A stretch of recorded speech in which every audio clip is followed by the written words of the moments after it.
नमस्कार दोस्तों, मैं आपका स्वागत करती हूँ आपके यूट्यूब चैनल में। दोस्तों, आज हमारा विषय है कर्म के ऊपर। तो चलिए दोस्तों, शुरू करने से पहले अगर आपने मुझे सब्सक्राइब नहीं किया तो सब्सक्राइब कर लीजिए और बेल आइकन को दबाना ना भूलिए। तो दोस्तों, चलो शुरू करते हैं। मनुष्य चाहे ज्ञान मार्ग से चले चाहे कर्म मार्ग से चले, पर उसने कर्म तो करना ही है। लेकिन जो फल की इच्छा व अस्तित्व का त्याग करके कर्म करता है, वह ही ज्ञानवह है।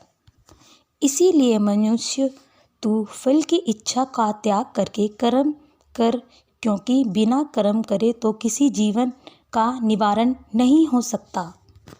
मनुष्य को कभी कभी लगता है कि वह अपना काम कर रहा है, परंतु उसे लगता है कि वो कर्म कर रहा है, और आप यह मानकर कर्म बंधन में फंस जाते हैं।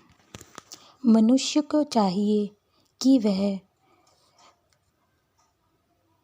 राग द्वेष को छोड़कर काम क्रोध से दूर होकर कर्म करे, क्योंकि यह काम क्रोध व राग दोष ही तेरे सबसे बड़े वैरी हैं।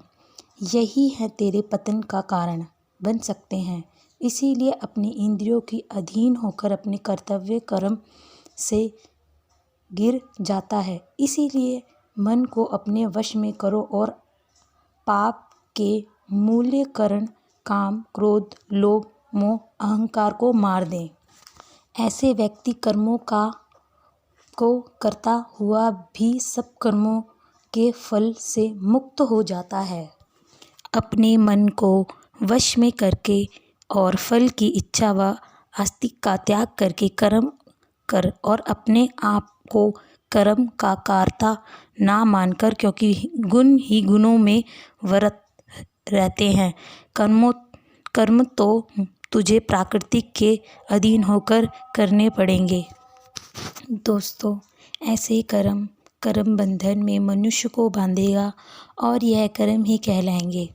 और इसके विपरीत फल की इच्छा, ममता, आसक्ति व अहंकार का त्याग करके करेगा तो वह कर्म अकर्म हो जाएगा, जो कि मनुष्य को इस संसार रूपी नदियों से पार ले जाएगा।